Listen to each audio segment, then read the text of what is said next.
Today I'm spending the day in the darkroom for two reasons mostly. First off, I live north of Toronto. We've probably got 4 feet of snow in the last 4 days, and I'm not talking about drifts. That's just snow that's fallen. So my backyard's got 4 feet of snow. The snow piles on my driveway are 7 feet maybe 8. Anyways, the roads are closed, the police don't want you going out, so I'm going to work in the darkroom. The other reason is, of course, I'm part of the APUG Postcard Exchange. So APUG, Analog Photographers User Group, that's a website, that's a forum, and everybody there is shooting film and possibly making prints, but maybe they're scanning their film in. Maybe there's some hybrid situations. Anyways, the Analog Photographers User Group, apug.org, and they have a postcard exchange, which means I sign up and maybe 25 people sign up, or I decide how many postcards I want to print. I'm going to do 25, and I print up these 25 postcards and I mail them out, and 25 people mail me a postcard. So it's a postcard exchange. It's fun. Sometimes the pictures are amazing, sometimes they're not amazing, but it's a lot of fun. And I think a lot of the photographers that do it, they use it as to test new things and experiment and kind of push the edge a little bit of what they're normally doing. So there's a bit more experimental, I think, for the most part. And a lot of people are just new to printing, so they're just printing for the first couple of times and they're learning. So that's all good too. So with the Postcard Exchange, people like to try new things, and I like to try new papers. So I'm using a Foma paper this year. It's called Retrobrom, and it is a graded paper. So I needed a negative that would work properly with a grade 3 paper.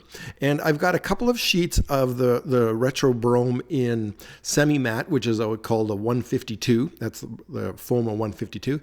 I'll use up that, and then I've got some glossy as well. So that's Foma 151. Now, so I needed a negative that would be a little more contrasty, which probably means in my case it was an older negative because I've kind of cut development time back over the years. So in 2010, all those years ago, I worked for Sony of Canada in the digital imaging group, and I was the national manager. And just at that time, a new camera was coming out, and it wasn't a secret launch, it was pre-launch testing. So I went to the States and we tested this new camera. It was called the NEX3. This was Sony's first mirrorless camera way back when. And we went to like Jackson Hole and Yellowstone and some rodeo. And then we also went to Grand Teton, which is a national park in the States. So now, this was to test out the new Sony cameras, the new digital, but I also brought along my Pentax 645. That's what I was using at the time.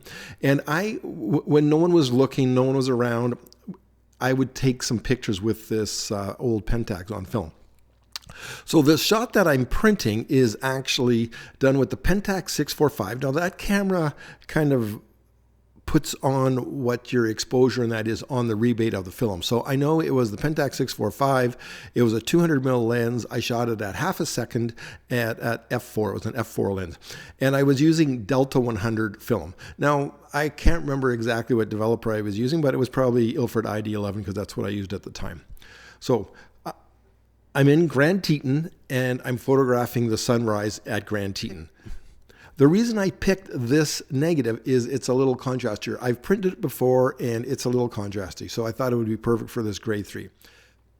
So now let's move into the darkroom. First off, it's a 645 negative. I'm using a Saunders LPL enlarger.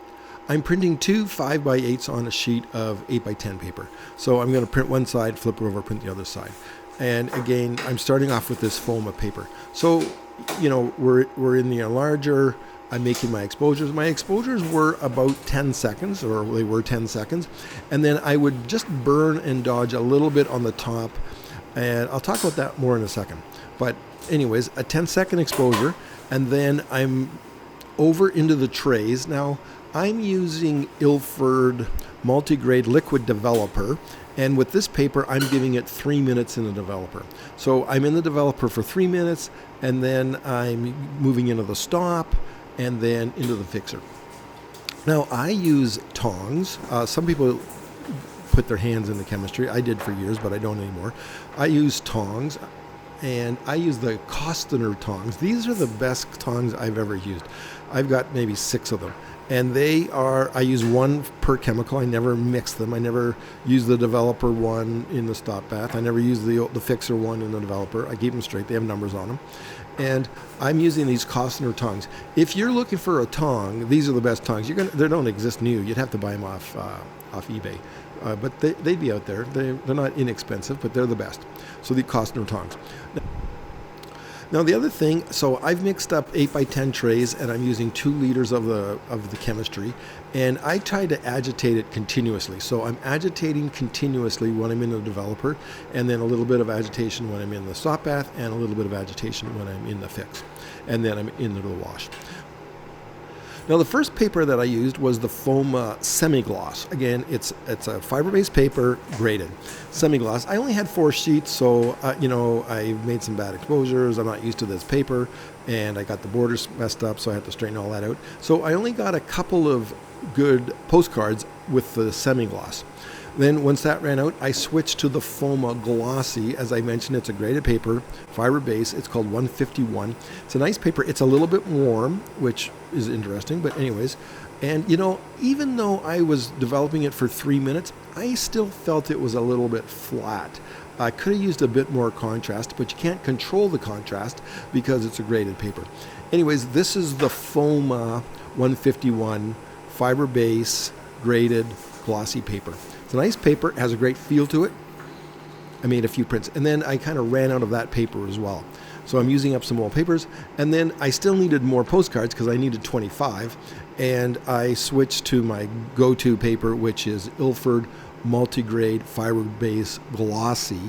And again, with this paper, it's a multigrade, so I was able to dial up the contrast a bit. Instead of going with what Foma was calling grade 3, I went to maybe grade 4, or maybe it was even 4.5. This negative need a little more contrast. And when the contrast went up, I also found that I had to burn in the sky a bit more, especially on the top left hand. Burning in, when you're doing Postcard Exchange and you're making 25 prints, it's nice if they're just straight prints because it's a lot more work, takes a lot longer. You're not trying to spend all week doing this. So it's nice if you don't have to burn or dodge too much. Anyways, when I went to the graded paper, the Ilford Fiberbase Multigrade, then I found I had to burn the sky in a bit. So you can see here I'm making an exposure. Again, it's maybe 10 seconds, and then I'm burning the sky in for another exposure. And then with that paper as well, 3 minutes into the tray, through the developer, continuous agitation, into the stop, and into the fix. So this is how my Postcard Exchange went. I've got them all printed up. I've got a little label on the back. They're ready to mail, and I'll get them mailed out in the next couple of days. They're going to Canada. There's a lot going to the States, and they're going to like Romania and Taiwan, around the world. And the exciting thing about a Postcard Exchange is, of course, you get to test out some new paper, which is always nice. But the great thing is you're going to get these 25 postcards in the mail. It's going to be fantastic. I love to see what everybody's up to. They come from around the world. What are people doing in Taiwan? What are people doing in Russia? What are people doing in Romania? I love it. So I printed an older negative this time because I needed that contrast. Grand Teton. This is my Postcard Exchange. If you want to join these Postcard Exchanges, just sign up for the forum, apug.org. Great group of people.